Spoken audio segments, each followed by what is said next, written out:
Oh, we have a big announcement on Set the Edge. Holly Wetzel there. I'm Andy Billman here. For the first time, we are not leading off with the Browns. That's we are not. Yeah, no, agreed. Big deal. Huge. Big deal. Huge. Yep. Cue up the tribe time now. They barely made our rundown tonight. Oh my gosh. Yeah. And then we got breaking news. Mandy Bell, hot off the presses from Indians.com. Who had Yu Chang in their opening day lineup back in February? I would have lost my house. I would have lost a lot of things on that one. And nothing against Yu Chang. I'm excited for him. And he certainly looks the part and he's excitable. But a lot to talk here today about the obviously Tribe plays tomorrow, 1 o'clock. Holly and I will walk you through. Are you excited? Pandemic blues, offseason turmoil. Shane Bieber double back-to-back. By the way, no one in Vegas thinks Cy Young's going to.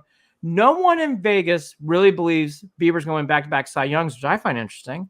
No one thinks J-Ram's going to win the AL. Remember, he's finished third, and second in 4 years. 3 out of 4 years, he's finished in the top 3. So there is some hope. We'll get into all of it. But again, the breaking news that just came out, Yu Chang's going to play first base to start off the year against now it is a southpaw.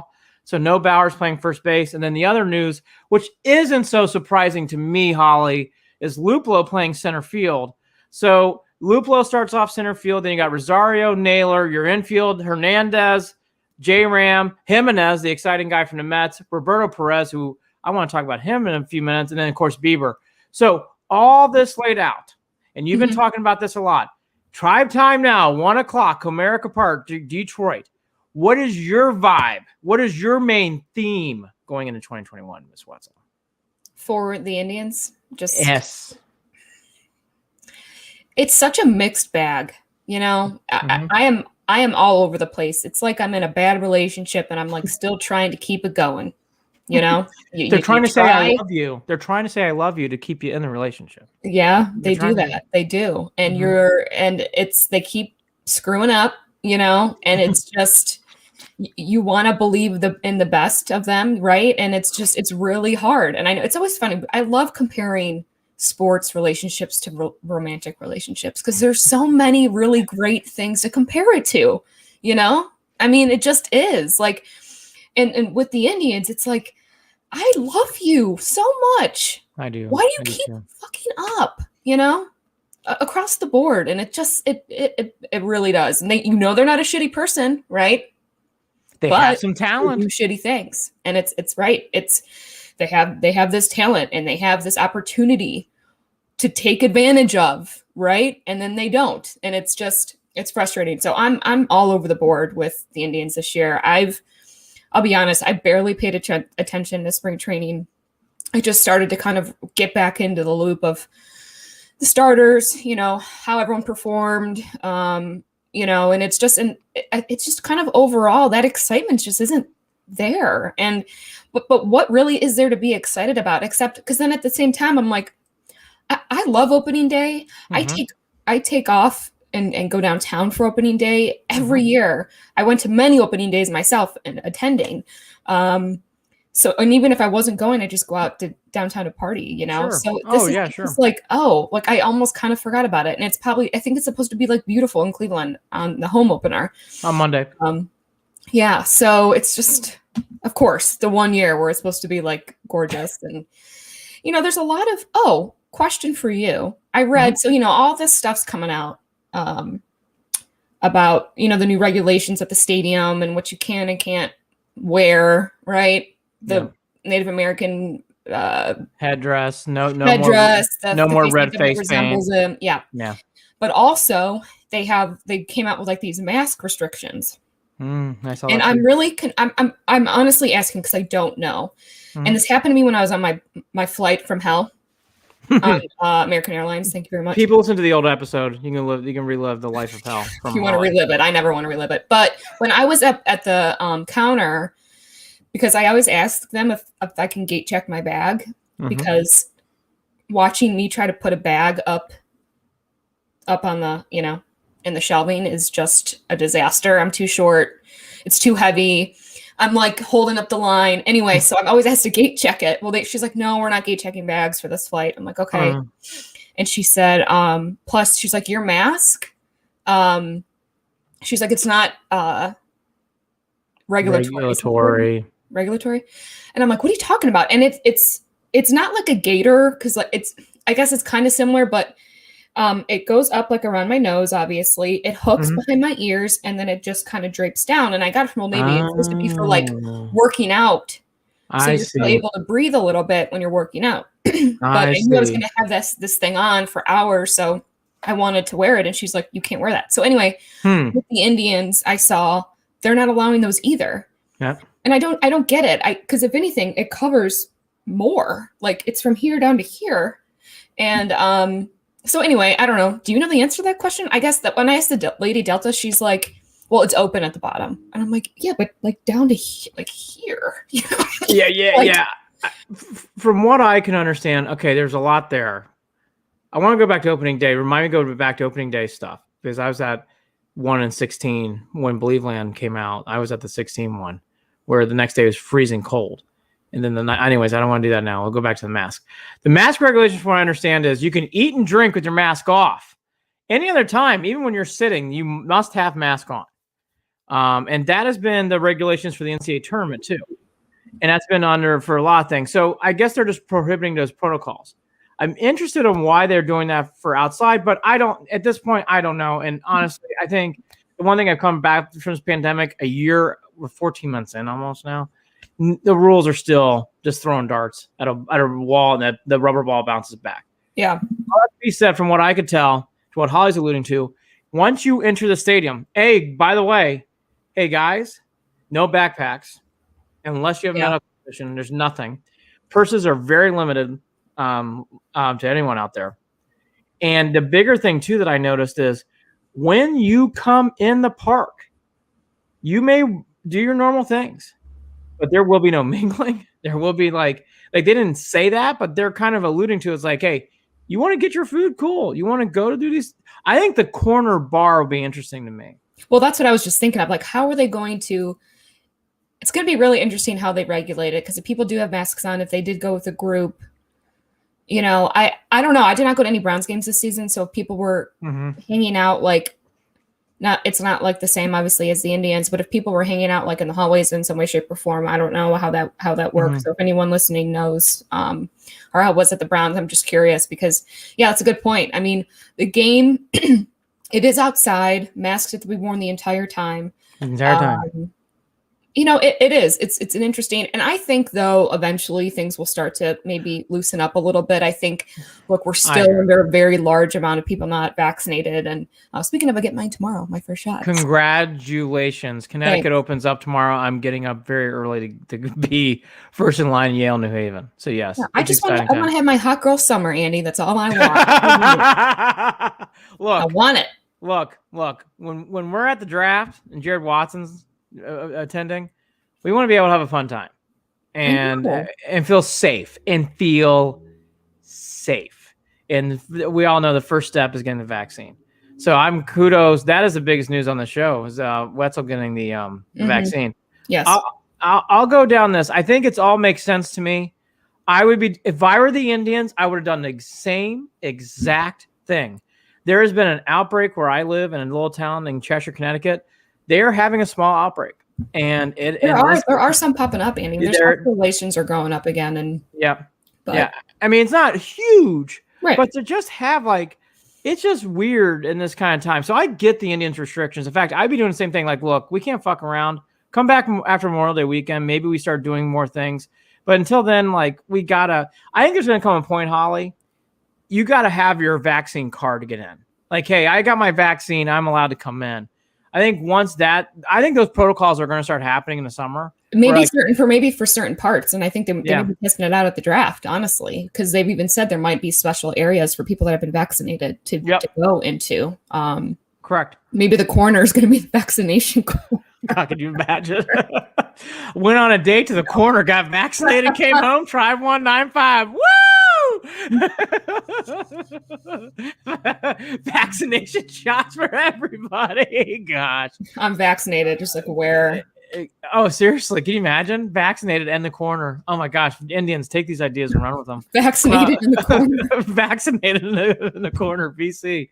Look, All right, let's go back to the Tribe. I am excited about the season. I love baseball. I'm excited about this season. But to Holly and to Jared and to many other people, this is a year of transition. And when you transition, there is no Francisco Lindor. Carlos Carrasco, town favorite, gone.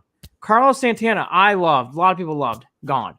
So this is a year of transition. This is where you're going to see Yu Chang leading off the year in opening lineup, even against a lefty. That's surprising. Yu Chang. Like you're really seeing some different things this year. Logan Allen, who I am excited to see play, the lefty pitcher who's a starter. I'm really excited to see him play. He's had a great spring. I'm excited to see Jimenez play. But if people are not excited about it, I do understand, because this has been a strange year. And here's the one thing I think that has hurt the Indians, and it's not their fault so much because it's just been that year. This is the first spring training in my 41 years of life on this earth where there was no buzz about not just the Indians, anyone's spring training. Well, nothing. Yeah, I mean, nothing. What is it leading up to? Just a weird, unpredictable season too, right? Like we're kind of setting ourselves up for which we just don't even know what. And I think that's just kind of unsettling because it's like, well, all right. I mean, look, baseball's just been taking a beating anyway across the board. There's a strike looming. And that also plays a factor in this. And then you got a lot of, I mean, there's always, off the field news with teams, obviously, across the board. Yep. The Indians just happen to have every possible terrible thing happen to them this year, like talk about transition. You're starting over from the beginning. But if I was Andy, what my problem is with them really at the end of the day is the acknowledgement. And then from there, taking it and using it as that leverage to really pummel themselves forward. And that goes with pretty much every issue that they're kind of dealing with right now. The Lindor fallout of that trade. Yeah. Even Lindor's comments that he's made since he's left. And just not that they have to address that, but I think it's just a matter of trying to come out on top of like, look, we made this deal, but we have, all these aces, we got this, we got that. We have something to get it more excited about, to own what's going on, to recognize it. And it has to, again, I say this all the time, but it really frustrates me about the ownership piece of them just kind of dodging a lot of it. And I just feel like if they would just kind of fall on the sword a little bit on some of these issues and acknowledge them with the public more so than they're doing now, I think people are, as much as people are quick to judge, people do forgive a lot quickly too. They forgive a lot of things. So one thing can be in the news and primary, the top news, as you know as well as I do, and it's trending and it's gone the next day. I mean, look at the fact that there was all these accusations about Mickey Callaway and who knew and who didn't know and the whole thing. You haven't heard a peep about that. That story's gone away. So what's happening with that? It's avoid and try to move on. And it's just, you can't do that. Not with these bigger issues like this. And then the team name. I mean, I was gonna say that they've got team name change. They've got like you're saying, the offseason scuttlebutt, which is players going and leaving and coming. What's been going on in the Mickey Callaway stuff? I think here's what. So to live in that aura, here's what I would do. You need to pump up your Cy Young Award winner, and they do, but they need to make sure he's out there a lot. Like they need to make sure J Ram's out there a lot. And the one guy who I've taken to in quotes and reading and really listening and following this team, he may not have the best bat, and he may not be the guy that really shines out in jerseys running around the park. I would put out Roberto Perez a lot this year. He sounds like a leader. He sounds like a guy who's really ready to take that next step. I've been very impressed with Perez. I would really push him out there as much as possible. I really would. The last few pieces, Andy, from the one of the most exciting seasons, right? He's been in the Indians for a long time, and he's still kind of like that last piece with J Ram. Yep, they're still around, and not to mention he's improved immensely over the years. Yes. I know he recently just lost 25 pounds. He came to camp this spring, 25 pounds lighter. He's, he's healing with a better right shoulder. I know that. So he's definitely on much better on the up and up. I agree. I mean, it's taking those players that resonate with fans, and that's who you're pushing up. That's who you're putting on all the promo materials. That's who you're going to be talking about. Yeah, we have a great rotation of pitching, and I think that's the promote. Right. You have some stalwarts, and what I mean by that, it's like Shane Bieber's proven. He won a Cy Young. J. Ram's proven. He's played in World Series games. And Perez won the Golden Glove for the last 2 years. Right. I mean, how do you not? These are the guys that you need to be. Right. Yeah, Cesar Hernandez won a Gold Glove too. Like these are very, very, or was it Silver Slugger? Like these are very, very good pieces. So I think it's that. Roberto Perez, the more the better. I love the way he speaks. I love the way he talks. I am very much about it. I'll add a second caveat. And then you got, which I'm excited about. I love the Indians. I'm into this. I know Holly does too. Here's the thing I am excited about. The Franmil Reyeses, the Josh Naylors, the new exciting ball players are going to be coming up. The Jimenezes who are coming up to take, I think, Savali, Logan Allen, Tristan McKenzie. These are the new stars who are going to be playing, and I think they're pretty good. So there is some hope, and there is some interesting, good dynamics on this team too. There's some names that people are going to be going through. What's that guy's name? Like you're going to have those moments, absolutely. But there is some hope of some real things, and that's the way I would look at it. Does that mean playoffs? I don't know, probably not. But it doesn't mean you're going to be. I think the word I keep hearing a lot on the Instagram and through other things we've done, the Indians are a mess. I don't think the Indians are a mess, but I think they're transitioning. And I know Paul Hoynes used that term too. It's a transition year. Well, new things. The nicest thing you could possibly say about this year. I think it's factual. right now. Look. Have they had some alcohol swabs and some Lysol wipes? Oh yeah. And again, like the one thing that I do think is going to be good for this organization is they just need to get to the end of this. I can't believe I'm saying this. It's only April.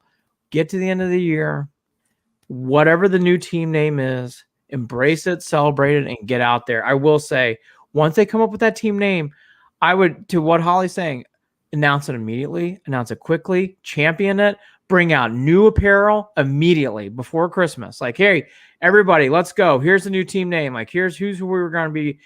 Come on, like really, really, really pump it up. I think that will help a lot in that sense. Well, show that you believe in your product, right? Yes. That's the main thing. Show that, because because right now I don't feel at all like they believe in their product. And that's on the field and across the board. They don't believe in, I think a lot of people, I shouldn't say a lot of people, certain people in the front office, maybe that have let other people down on a lot of different things. And I think even on the field, there's definitely that lack of confidence and that lack of faith that I'm feeling from them and believing in what they have and who they are and believing in that product. I just don't feel it. So if they don't feel it, if I'm not being shown that they feel it, it's really hard. I mean, at least the freaking Browns, as terrible as they were, really tried to do whatever they could to still keep any type of positive, what's the word I'm looking for? Positive face as much as they possibly could, when they had probably more of a damage situation going on for many, many, many years. And it was as criticized as they were. But I just think, I don't know, I guess I'm starting to ramble a little bit. But with the Indians, I just feel like, it's all about that product. I guess with the Browns, you still believed in what they were throwing out there. They really thought that this was going to be the answer. Or you would talk to me at the end of 17. I was ready to jump off a cliff. Look, here's what the Browns. Well, that's too long of a story. The Browns were 1-31. I was done. I was so broken. So broken. I was broken. It takes a lot to break me as a fan. I was broken. 1-31 when Corey Coleman dropped that pass against Pittsburgh. I was done. You could have fried anything on my head. Every year though, Andy, they fired people. They kept trying to start over.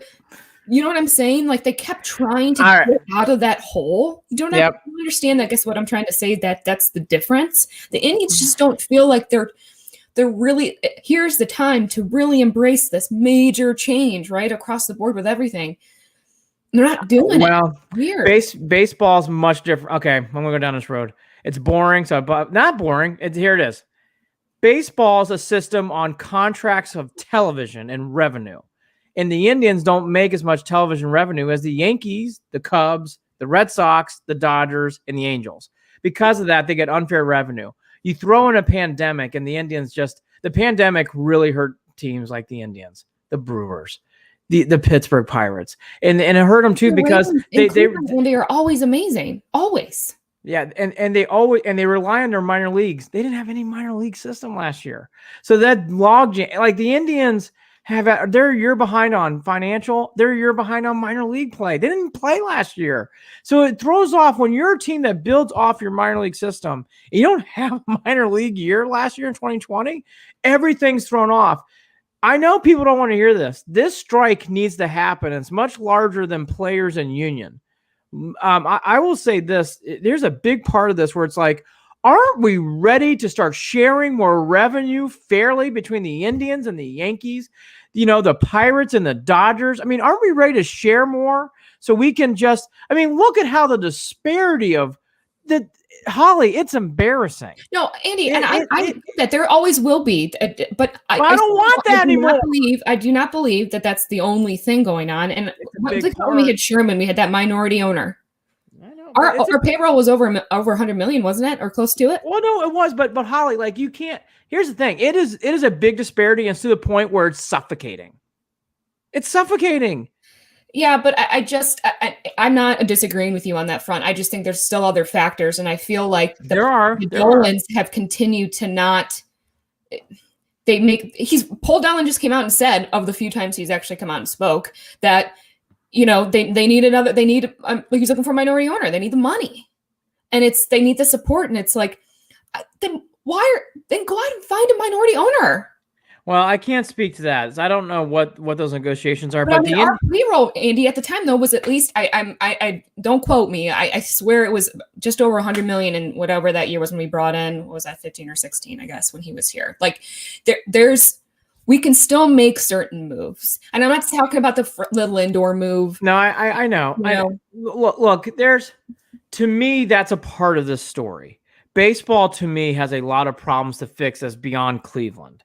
I see a lot of problems that go much, much, much deeper because of the pandemic, it's excelled problems that we all knew were there. It's excelled them. The Indians cannot keep going like this if you're not putting fannies in the seats and you can't get your minor league system going. But we've never been able to put people in the seats since the 90s. By the way, that's okay. Holly Wetzel brings up a good point. Now I'm kind of arguing my own argument. Emily Courts, real quick. I agree they need some sort of cap, but Holly, I was just talking to my dad about this. What's to keep them from even going 50-50? And here's the thing. Here's the thing, Emily, to what you're saying. They have to start sharing revenue. And to what Holly's saying, I'm doing a big project called War in the Diamond. There's going to be more on that in this show and other channels. And it's a film I can't wait to do, and it's really produced. The Indians have been battling these things since the 1920s, since 1910s. There's been a lot of times where the Indians' disparity of attendance for the Indians goes all in or trickle. All in or trickle. It's been that way since 1916, 17. It's been that way forever. When we're in, not only are we in, we buy every ticket and you can't give enough away. When we're not interested, you can barely get 9 or 10,000. It's really that one way or the other. Yeah. But they have to, at some point, for the betterment of the sport, because of the pandemic, there's a lot of economic challenges. This sport will not survive. You can't keep going like this. There's going to come a point where teams will be like, fuck it, I'm out.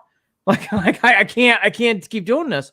When you can't build your minor league system and you don't have minor league play, it's a big thing. Emily, again, some of these owners have so much money in the media, advertising markets dedicate their payrolls. We can't compete with New York and LA, and I agree. We were on the razor line pre-2020. It has excelled these problems to me immensely. I just don't see how this is going to slow down. Yeah. I don't. And I know that we're not getting what New York and LA. I worked in that. You know better than anybody. Negotiation side. I know what they're getting, but I also know that other cities with other media contracts, carriage contracts. Like you look at somewhere like Minnesota, like the Timberwolves, and the per sub price is almost double the Indians. I mean, it's insane. And I know that's a different sport. I'm just saying in context so you can kind of understand. That's another market that's not New York or LA, right?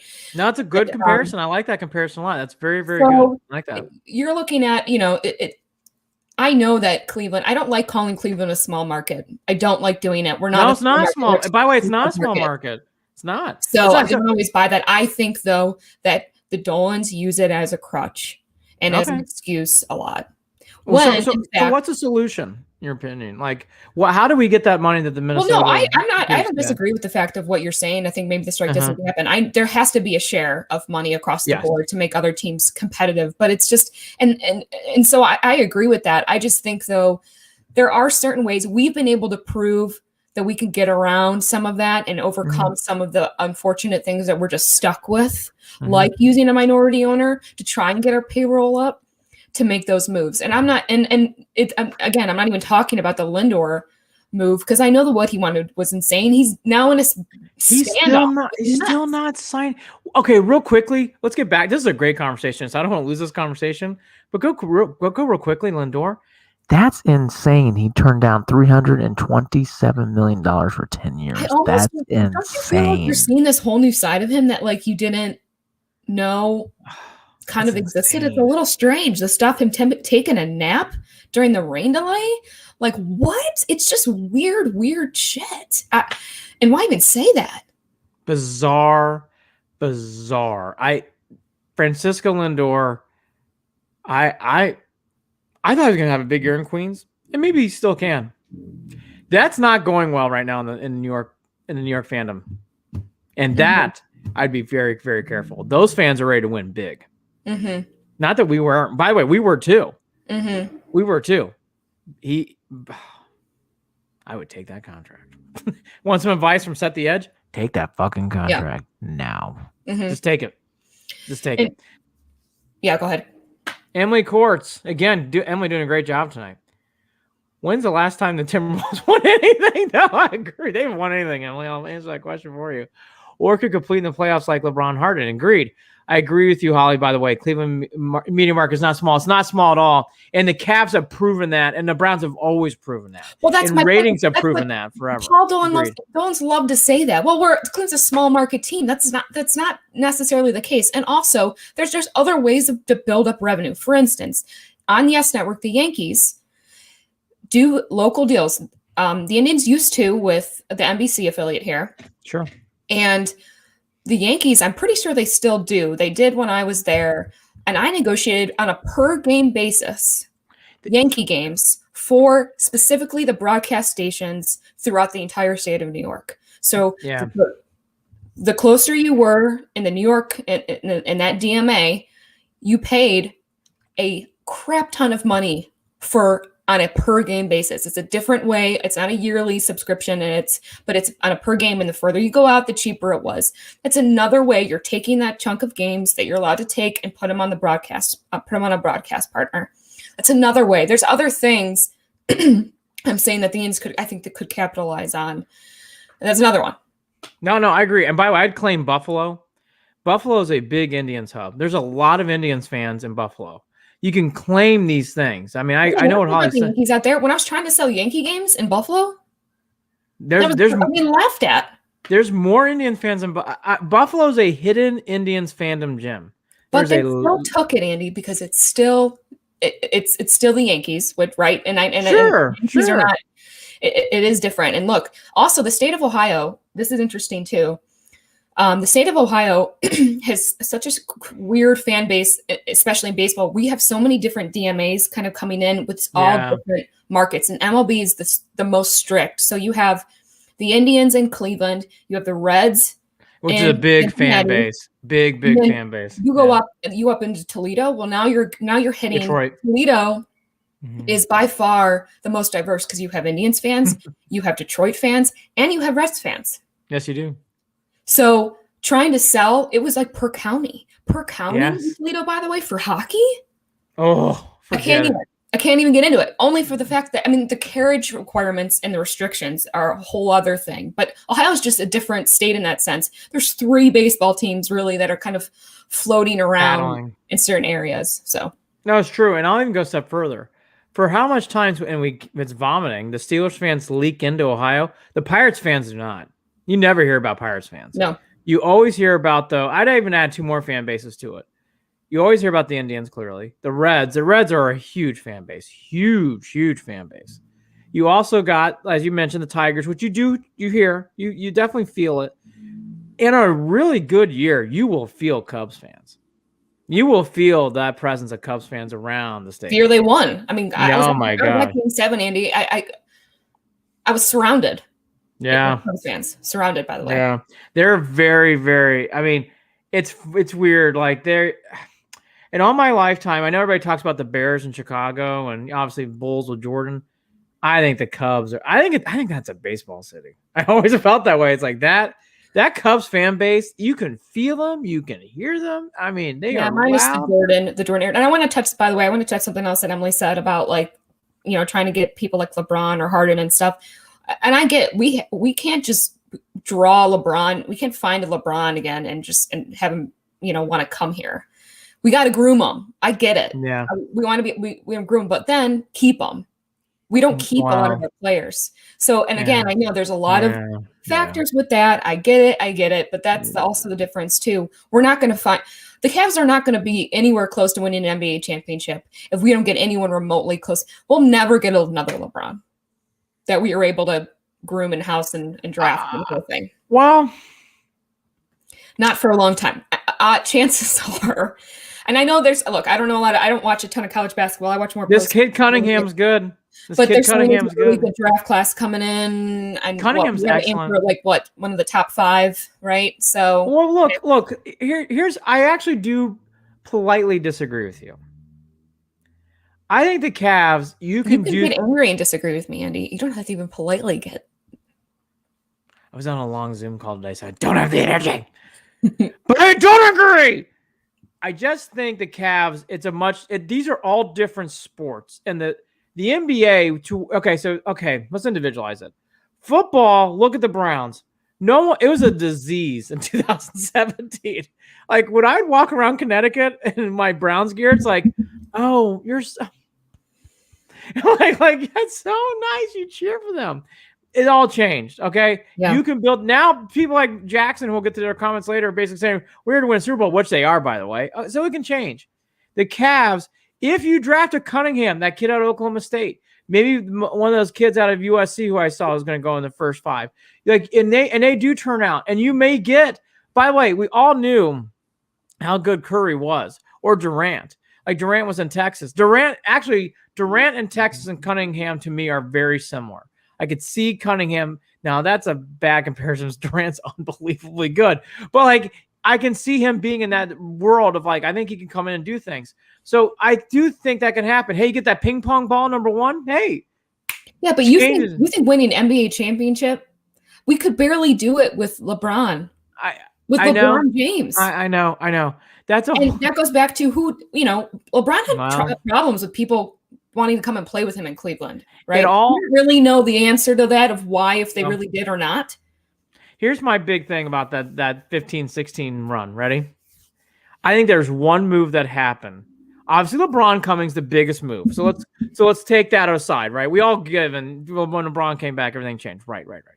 There was a second move though. I said that is when it changed, because that was one of the most brilliant. We don't celebrate it. The Kevin Love trade is one of the most brilliant things this organization's ever done in Cleveland. For them to give up Anthony Wiggins and Bennett so Andrew Wiggins and Bennett for Love in another first-round pick, that changed. Okay, everything. But let me go back. Love, when he did play before the Cavs, could he have won an NBA championship with that team? Love hit a big. You know, I'm the Love defender, and I know you're gonna hate this. No, he wouldn't have. Well, no. By the way, you're right. Kyrie too, Tristan Thompson, but all these parts added up, and it built. And J.R. Smith, like all these things, that's why that LeBron's out. Andy, all those guys that are left. By the way, you're right. They're still not winning it. I know. Wetzel, I know, and that's why the Lindor trades is it burns, because Francisco, the Mets are already saying it. Like, we think for everybody who's not paying attention, Mets fandom and some people in baseball think the Mets could possibly win the World Series because they brought Francisco Lindor into New York. I'll repeat that.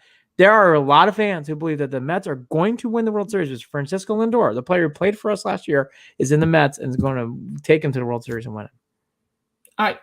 Rightfully, I believe that. I believe that too. He's a wonderful player. Man got paid, right? And I think though that, but he can only. I know he can only do so much in Cleveland, if that's what you're kind of. And we had a great. Not that. My point is, like, when you get a player like that, everything changes. It changes. We had a chances here to win, and by the way, we almost won in 16. God damn it, we almost won, and that's a whole nother thing, because I have another big belief in that. And nothing against the man, whatever. Trevor Bauer playing with drones played a big part of that whole thing, in my opinion. They still had chances to win. That team couldn't stay healthy. Poor guys. Brantley was hurt. Carrasco was hurt. They had every chance in the world, Andy. That every chance. I know. And Andrew Miller stood on his head and was unbelievable. I love Andrew Miller's day. Stood on his head. It was unbelievably great. How did we get here? 36 minutes in. And by the way, we haven't talked about the Browns more than passing. Emily, again. Kyrie's a good example of that. Realize he's a unique bird in a lot of ways, but he sparked it for LeBron coming back. I think I agree with you. Again, all the parts worked. They all knew their role. In the early years with the Cavs, we had a bunch of guys just like, it was like Three Stooges, like outside LeBron, like, looking back, we did not realize how thin the talent was. It changed. In 14, 15, 16, they played like a team, and that's why they did. And they had ownership that was willing to throw down some Boku bucks, right? And so there's a lot of factors that go into that. But they also had one of, it's not the best player in the NBA playing for the team, because if he's out, you watch the destruction that he leaves behind when he goes, right? And everything just kind of crumbles apart. The teams crumble apart when he leaves because he is the one. I mean, God forbid. I love where you're going with this. Gary Hughes and Sasha Pavlovich to the NBA Finals, for God's sakes. It's like unfucking believable what the magician status for him to do this stuff. Remember Eric Snow? We have to, unless you have someone like him that is coming up in your system, because if we're considered a small market team, right? If that's what we are considered, and we have to rely on bringing up your system, whatever system that is in any sport, then we do need a unicorn. Ready? Enter Shane Bieber, Cy Young Award winner, very young in his young career. Right. Now you're looking at, though, he did what he had to do, and our offense didn't. Can he do it? Can Jose Ramirez, who is a hell of a player and got big hits against the White Sox in regular season games that meant a lot, can he do it? We have a guy finished second AL MVP and won the fucking Cy Young. Andy, I will eat my words. Okay, I got no problem doing that. I just don't see it. I bet my dad. And the manager has gone to World Series. They're not over 500. I know, Wetzel. But that's my point. It's like, isn't it crazy? We have the Cy Young Award winner by far. He was the best pitcher. And by the way, no one thinks he's going to win the Cy Young this year in Vegas, which I think is fucking crazy. Crazy. He's really good. Yeah. he couldn't hit him last year. Yeah, except for the playoff game. Well, just the first one, obviously. But Shane, we love you. By the way, still this day, the best award video I've ever seen was Shane Bieber getting the Cy Young, and he didn't know who to kiss.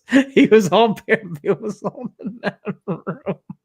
Poor I did not see that, but I'm gonna have to look it up now. Oh, it was funny. There's a poor guy's like, do I kiss my mom? Do I kiss the girlfriend or wife? I apologize either way. I don't know, but it's like he always. By the way, always go to the parents first. Because if you're married to whoever you are, they should definitely understand that. Because if I ever win an award and I'm up by with my parents, they're number ones. They just are. That's where I'm going. At first. Wetzel, you and I think the same way. I on the offline version of Set the Edge, I will go into way more of those opinions. I'll just shut up there. But yeah, I agree with you. I'm with Wetzel. I've been lectured in the past that is the wrong thing to do, but I don't agree with that. Yeah, whoever you're with should understand and respect that. Oh my God, yes. Are the Indians going to? This has been a great show. Another day. Woo! Woo! Are the Indians going to the playoffs? No, I don't think so either. But they have the Cy Young Award. They'll go over. Do you think they'll get over 500 for this? Because this would be the first year that they don't with under Francona. I do. I actually now I'm going to turn around. I'm going to say they do make it over 500. Yes. All right, you want to get on this bet with me, and my dad? Sure. What is it? A nice dinner, I think. I don't know. But even someone as loyal as my father is with the Indians and. What's your dad's first name? Jim. Because I know Jim. Is it so? You got two Jims? I do. All right. Well, Andy, I'm only non-J in my family. Did you know that? You brought up 5 times. Yes. Now 6. I love discussing how different I am. Yeah. I love discussing the adopted comments when I was growing up and the Wetzel and my bond. We have become such great friends. It is like a cement block. It really is. I can't wait to go to Wetzel family reunions. I feel like I'm a Wetzel. Yeah. But I will tell your dad this, Gene. I know Jim Senior listens to the show. Jim, I will take you on that bet. I think the Indians will finish over 500. The one thing about this club that I will say that I'm seeing that I don't think is the right move to do, but what the fuck do I know? The one thing that frustrates me though, why isn't Daniel Johnson playing in the outfield? I think he's produced when he's come up. He's 25. Put him out there. Let's go. Yu Chang, I get excited. I actually do like the fact that Yu Chang's actually starting. It says a lot. But let's get some other Bobby Bradley. Like, nothing against Jake Bowers. Nice man. But can't we see what these other kids can do? Those are the things that it's gonna be game 1 tomorrow, Andy. A lot of things can change, you know, as well as I do, right? I mean, it's still I agree. By the way, I get change coming. I mean, hell. I've forgiven Zach Plesac. I'm excited about him. There's many fans who aren't. Are you on that? I've forgiven Zach and like it happened. It's over. Love you. Let's go. Go and win some games. Well, yeah. Again, people tend to move on from things, right? I mean, it's yesterday's news. Yeah, it's yesterday's news. If he starts producing on the field and keeps his head down, it's great. I mean, look. I know this is not a total comparison, but you look at Baker doing all this other stuff and comments and getting riled up and doing all these extra things, and he wasn't producing on the field. Well, he started producing on the field. People don't really give a shit anymore. People let things slide, right? I mean, they just do across the board. So, yeah, I'm not going to hang my hand on it forever. No, you apologize, you move on. You have to forgive people in life. I mean, geez. Yeah, I think you do too. Emily again. She's not even the youngest. They went back to Jay's after. Emily, you're really fucking scratching a scab here. They went back. I think Emily, you're right. You're factually correct. No, she is. I think we should just let it go. I was supposed to be named Jordan. She talks about this a lot. I think we should just. I told you Jordan? I think so. There's some name you're supposed to be named Jay, but they came with Holly. And you're such a Holly. Yeah. You are. Thanks. Emily Court's checking in. Thanks, ripping scabs since I don't know how old Emily is, but Emily seems very nice. But she's 35. 35, that's kind of painful. She's younger than me, so she doesn't know better. The Indians start off tomorrow. 45 minutes in. I'm proud of us. We didn't talk one fucking thing about the Browns. I mean, not really. The other big news, it's going to be closer by committee, which I think is a smart move because Karinchak's been all over the place in the spring. I'm excited about Emmanuel Clase. Remember him? We got him in the trade for Kluber. He was suspended because of steroids last year. He's back. and he sounds like he has he sounds like he's got an electric arm. And I think Karinchak does too. I think Karinchak needs to calm down. I actually love his energy. I love Karinchak. I love everything he stands for. I like that he embraces the Ricky Vaughn thing from Major League. I just love it all. I am all about that guy. And obviously got Nick Wickren, Boilermaker, who's very, very good. Steady Eddie. Okay, well, you know what? Let's do a Nick. I like Nick. Nick, I love you. I mean this in the nicest sense. I love Nick. I really do. I like his family. If I had a chipped tooth, I might get that fixed before I do press photos. Love you. Love you. Love it. I know. It's almost become this weird signature thing. It's like, all right. I mean, more power to you. Am I wrong? No. But then again, I look at what people are wearing clothing fashion-wise these days, and I don't get it either. I would never go out in public like that. My friends and I send each other pictures and memes all the time. We're like, what is that? Why would you ever do that? You and I love, and I still see people doing it, is I've been watching a lot of Seinfeld again all of a sudden, and I've been reliving some of my shows I used to watch for the past. People still cuff those fucking jeans, huh? I never cuffed my jeans. Andy, the whole for women, the mom jean thing is just... Oh, well, you should speak on that, but I'm interested to hear an opinion about this. Good. Look, I just bought a pair of jeans. They're called the cigarette cut. Okay. So, and I like them. They're straight leg, right? Mm-hmm. And they're kind of cropped. I'm short, so cropped tends to be the way for me to go. But the mom jeans thing has just taken on a life of its own. They're literally called mom jeans. You can go and you buy them at the store, and they're called mom jeans. There are now jeans also that are like sweatpants, but they're jeans, and they're bunched at the bottom.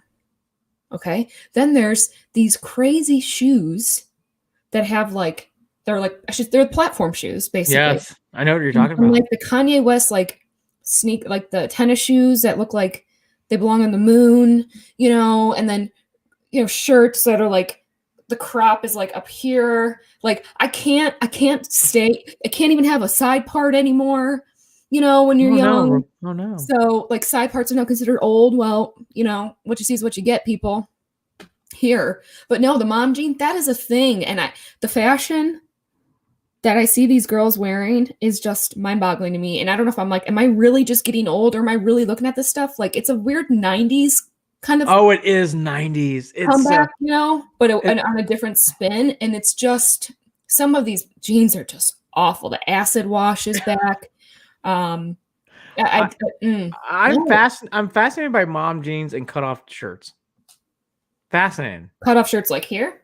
Like cutoff shirts in the stomach, but mom jeans. I see that a lot. I'm like, that's interesting look. All the time. All the time. And you can't even buy a crop shirt. I know I'm going off here, but you can't even buy a shirt that's cropped, that's like kind of cropped, right? Like not like half of a shirt. You can now buy, I need to send you this link just another time.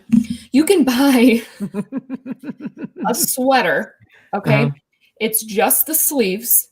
Okay, so when I say sweater, it's sweater sleeves. Sure. Okay. Sure. And it's cut out here and here. Oh, I've seen this. And you just have the neck. Oh, it's so weird. And the sleeves. And you put it over. And I'm like, what? Why? You buy t-shirts now with holes in them. Oh, I know. Oh, okay. Ready for this? And I'm glad this is gone. In the late 90s, when I was in college, I went to college between 98 and 2002. For a little while, girls and women would wear robes. They'd wear robes everywhere. They'd wear robes. What kind of robes? Oh, like bedroom, like robes with like jeans. Like girls wear tight t-shirts. Like I wish I had pictures from college, but I lost them.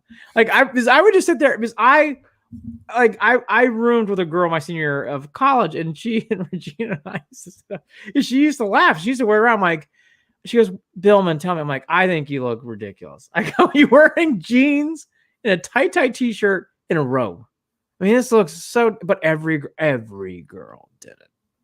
Everyone. Weird. Oh, it was so bizarre. But then again, that was still in the day where grunge was still hanging on. So I was wearing lumberjack shirts. So what the fuck did I know? Like plaid. Like I got some of those. Well, see, that's not bad. Like the flannels are amazing. They're fantastic. I'll take a flannel all day. Those don't really ever totally go out of style. It's just this. It's this. I can't imagine. And you as a man I guess as a man attracted to females, we see a woman in acid like mom jeans that bunch at the top with an old like school belt with white pump socks and platform like sneakers. Who is looking at me like, yeah, I did that. Like, what? I would not hit that. I wouldn't want no part of it. It's when the pandemic fog clears. I'm actually going to do this because I think it's going to be great for the show. Let's say post 4th of July. Ooh. We will do a Set the Edge from a live location. And I think that'd be a good time right before Brown season.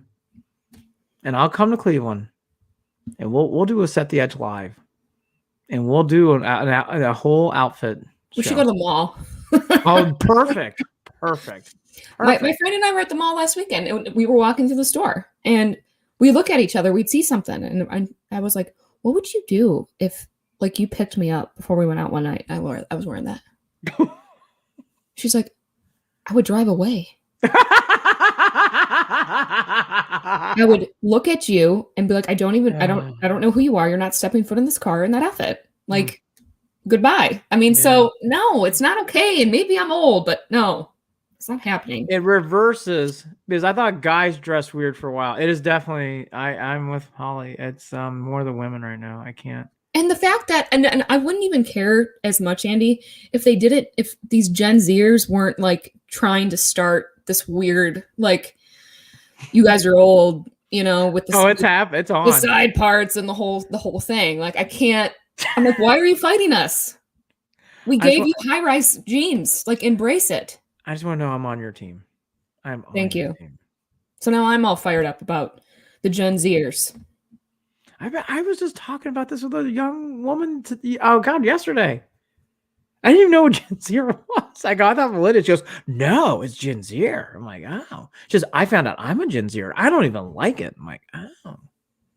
Well, yeah, it's like, don't challenge us. Like, we're not trying to fight you on anything, you know? Then you're going to bring us into this weird, like, generation war. No, because then we're going to really come at you because of your clothing options. So, as a polite Generation X guy who loves Sesame Street and Believeland, we all come in peace. But I will say these outfits are a little weird.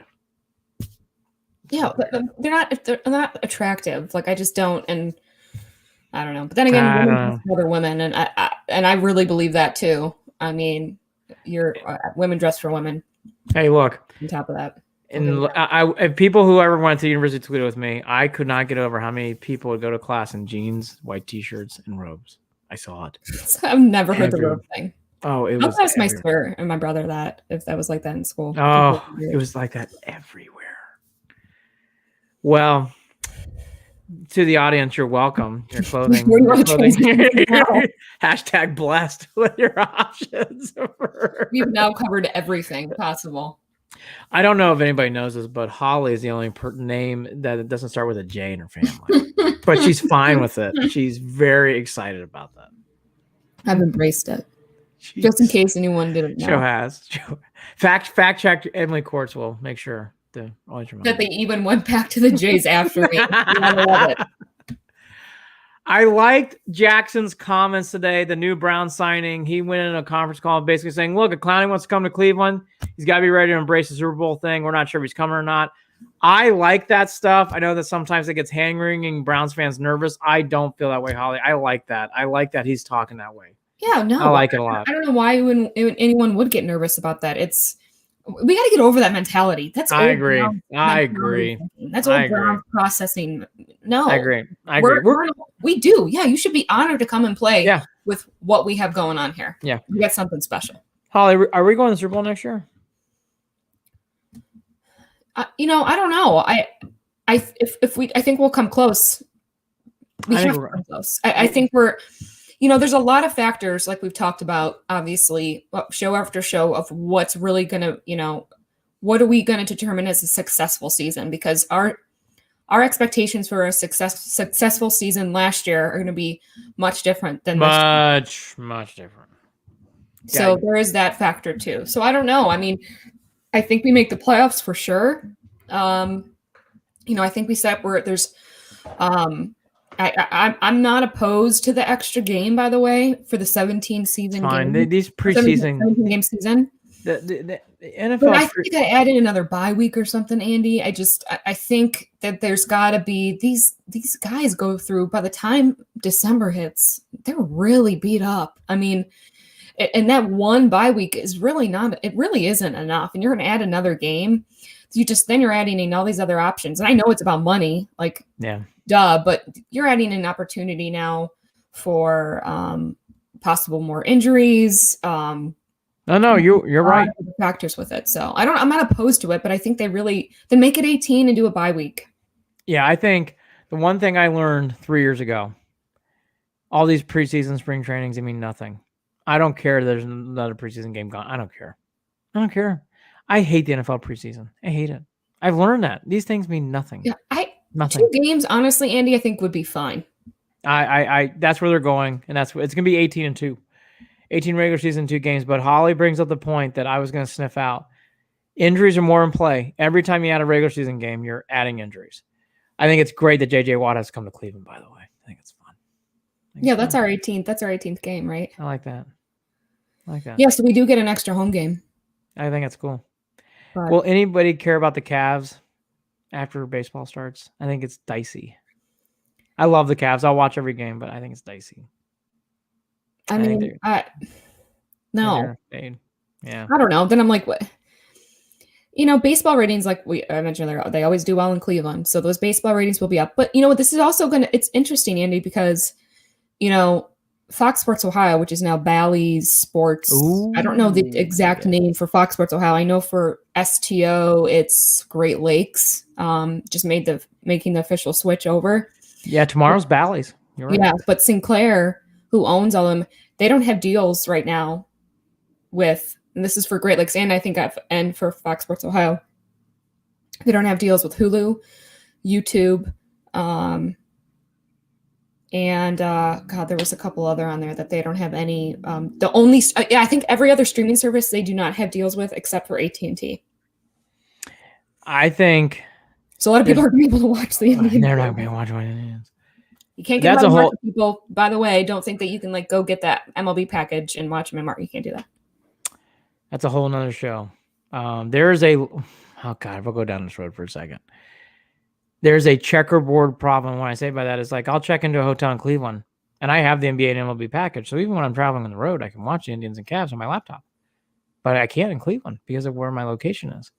And there are sometimes in hotels, they don't have either team. Nothing. No, it's a whole different negotiation contract. Yeah, I think there's something needs to be figured out there. I hate to say it. It is a Cleveland thing. I don't see this anywhere else. It is a Cleveland. The only thing unless it drives people to go to the bar and watch. Well, and you can't during pandemic. Look, they've got to.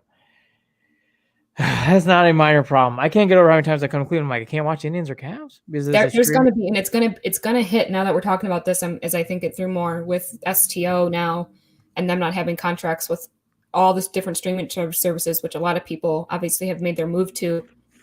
That's going to really hurt the Indians ratings, I think, in Cleveland specifically because their market and their overall distribution is so much smaller than the Cavs. I know they don't test this and they don't come out with these stuff anymore. No one's caring. I would be interested to see what the Indians radio ratings are, which would be way up. Way up. Well, that's a good point. A lot of people even like to listen. That's my point. With the TV down. I love Tom Hamilton. I love all those guys. To work outside too and listen. I mean, that's what he does. Love Hammy, Rosie, Underwood, Rick Manning. Love them all. Love them all. We'll be listening to every game. We were going to talk about Viacom, but we'll save it for next time. We talked about mom jeans instead. We were going to talk about all sorts of things. The one note I'm going to leave on, then we'll say adieu. For people who have been under a rock, March Madness, which finished last night in the Elite Eight with a wonderful game between Michigan and UCLA. Wonderful, wonderful game. Kudos to UCLA. as they go back to I think it's always fun in sports when teams like that who have been down and out, who have, I mean, obviously UCLA has won the most national championships in men's basketball. See them back and winning. I think it's a fun thing. I think it's good for the sport. The ratings have been way up. The men's ratings are way up, and ladies' ratings are way up, way up. So for everyone out there, and I thought it was a great article done by Richard Deitch. He made a tweet about it, and then he kind of dived into it more. The women's ratings for UConn and for Baylor over the weekend rated above 1 million for both games. Yeah. So it's not just men's, it's women's. They made a huge score. How big were the ratings? They put the games on ABC. Smart. Very smart. Hey, sports is back. Andy, sports is back. That's how I was ending. Look, come here, Indians fans. Come here. We got this. Come on, we got this. We got this. We're gonna fucking figure this out. We got Shane Bieber. We got this. Andy, you're way more optimistic, and I bless your soul for it, because I am not there right. I'm hating. I'm a hater. I think the hating by Miss Wetzel, though, is very fair, because I really mean that. It's very understandable, because this has been a wonky, weird year, and when you lose players the way the Indians have lost players, it's hard. Yeah, it's hard. So this is a big start. My last note: not the year to be doing your annual 10, 11, 9 and 12 start. Boy, I'd get off guns blazing hot. I think that would mean a lot to people. It would. It definitely would. It'd make a big difference, especially for opening day will always do well. How many fans are they letting in for opening day? It's like 11 or 10,000. It's in that range. They're 12 or it's like in that range. 12, just above. It's in the 10s, but low 10s. Oh, so basically what they're maxing out anyways in the Well, spring. That's the point. Like I think actually the attendance will be fine after opening day. Because opening day would sell out. But okay, after opening day. They'll typically get, but then wait until, I wonder how they're doing their pricing, because they used to do the pricing where it was really cheap in the beginning months, right? And then the most expensive months were the hot ones, June, July, August. And then, the pricing just kind of stayed consistent from there. But, they're averaging what, probably 10,000 a game anyway, and a night game in April in Cleveland. Yep. So. Yep. I think they'll be okay with that kind of stuff. But it'll be interesting. They start tomorrow. Shane Bieber on the bump, going up against the Tigers. Again, I'll say this. Who had Yu Chang in their starting lineup? Good Lord. He is the starting first baseman for your Cleveland Indians. Not that that's a bad thing. It's just that I would have never guessed. No one saw that. No way. Yu Chang? The little I did know. That was not one. When I saw that release today at 6:38, I'm like, wow. Yeah. Yu Chang. First base starter. Opening day. It's a big deal. Good for Yu Chang. He's a nice man. Nice man. Good for him. I'll get my. I know Holly's gonna get her Yu Chang jersey. Ready to go. Ready to support. I'll be rocking my tribe gear tomorrow. Oh, I will be too. In my pandemic house, because it's pouring rain in Connecticut all day tomorrow. So I won't be going anywhere. We're supposed to get snow here in wonderful Cleveland, Ohio. Oh, perfect. Perfect. Fitting. Yeah, very fitting. Well, so that's that. Big show. Again, for everybody listening, you're welcome. Your clothing tips are now done. You can thank Holly for that. And myself a little bit, but more Holly. No, I went off on a rampage, but whatever. Deserved. You can't talk about the Indians and then talk about Mon jeans and not expect a pretty large reaction. It's not happening. You can't give me a lead in like that. So my funny feeling is that we're going to get in and out ratings all the way up until about July 31st when the Browns camp opens. About then. About then. We'll see. I hope I'm wrong because I love talking Indians. And I'll keep talking about them. Holly will too. And we'll talk about the Cavs and did you, boy, talk about did you knows. Did you know Thomas? Who's that? Yeah, he's playing for the Cavs. Starting. How's Chetty Osmond doing? Hasn't played in 2 games. The Cavs have many injury problems, and Chetty Osmond's not even getting on the floor.